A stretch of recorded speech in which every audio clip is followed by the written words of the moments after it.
السلام علیکم ورحمۃ اللہ وبرکاتہ نحمدہ ونصلی علی رسولہ الکریم اما بعد۔ آج کا سبق سن لیجئے۔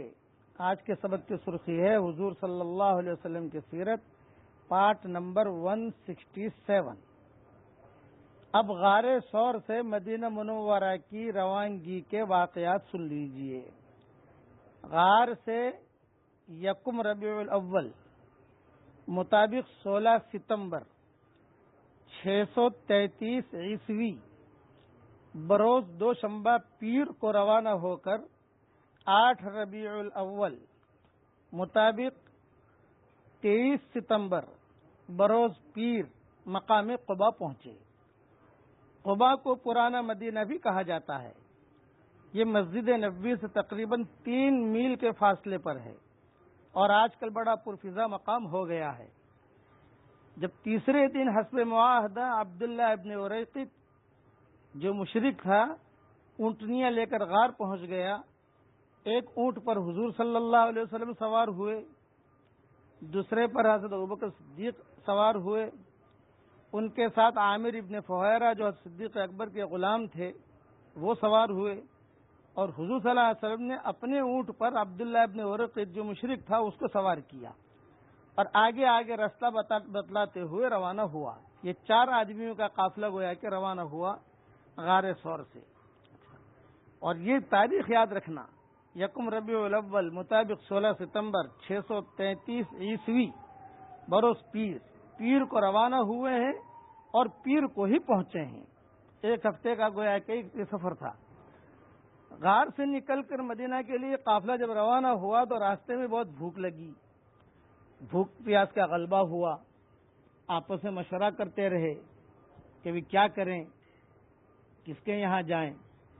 تو ایک خاتون تھی ام معبد، ان کی قسمت کا ستارہ چمکا، ان کے مکان یا خیمے پر نظر پڑی۔ عرب کی مہمان نوازی مشہور ہے۔ یہ خاتون مسافروں کے پانی وغیرہ سے تواضع کرنے میں مشہور تھی۔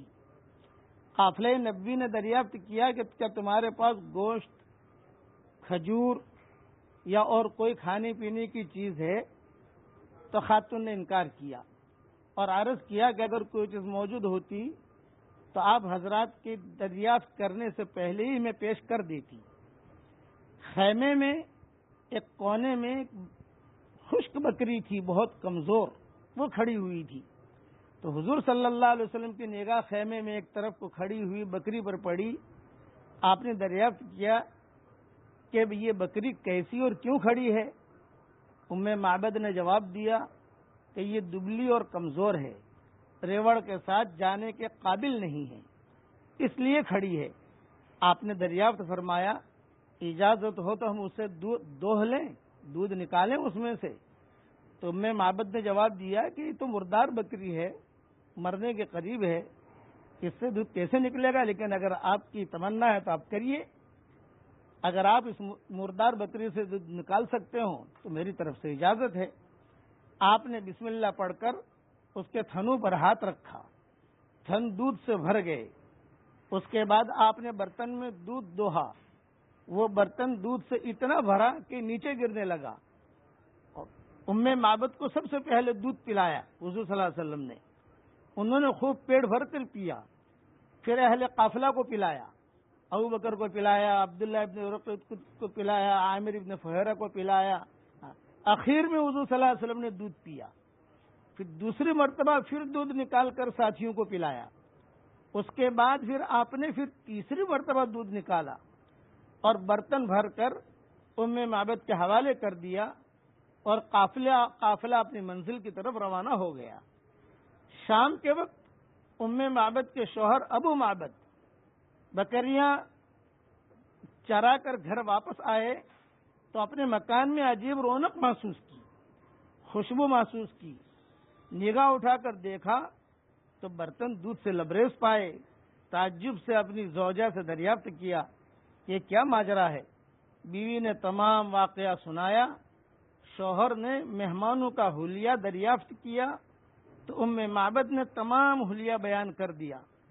یہ تمام حالات سن کر ابو معبد فوراً سمجھ گیا کہ یہ وہی خدا کی برگزیدہ ہستی معلوم ہوتی ہے جو محمد صلی اللہ علیہ وسلم کے نام نامی سے مشہور ہیں اور جن کے نام سے تمام سرزمین حجاز گونج رہی ہے۔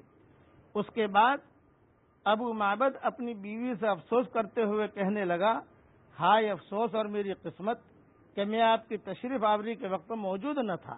اگر موجود ہوتا تو آپ کی قدم بوسی کا شرف حاصل کرتا، آپ کی خدمت کرتا، آپ کے غلاموں کے صف میں شامل ہو کر راہ نجات پاتا۔ روایتوں میں یہ ہے کہ اس واقعے کے بعد ابو معبد مدینہ منورہ آ کر مسلمان ہو گئے، اور بعض روایتوں میں یہ ہے کہ مکہ مکرمہ میں جناتوں نے اشعار پڑھے، سارے مکہ والے سن رہے تھے۔ یہ اشعار انشاءاللہ کل سنا دوں گا۔ اور نے کہا کہ تمہاری لڑکی جو میں معبد ہے اس کو پوچھو، اس نے ایک اللہ کے نبی کو دیکھا ہے، تم لوگوں نے تو مانا نہیں، لیکن وہ جو ہے خدمت کرنے میں تمہاری لڑکی آگے بڑھ گئی، تم لوگ پیچھے رہے۔ یہ جناتوں نے اشعار پڑھے، یہ انشاءاللہ کل بیان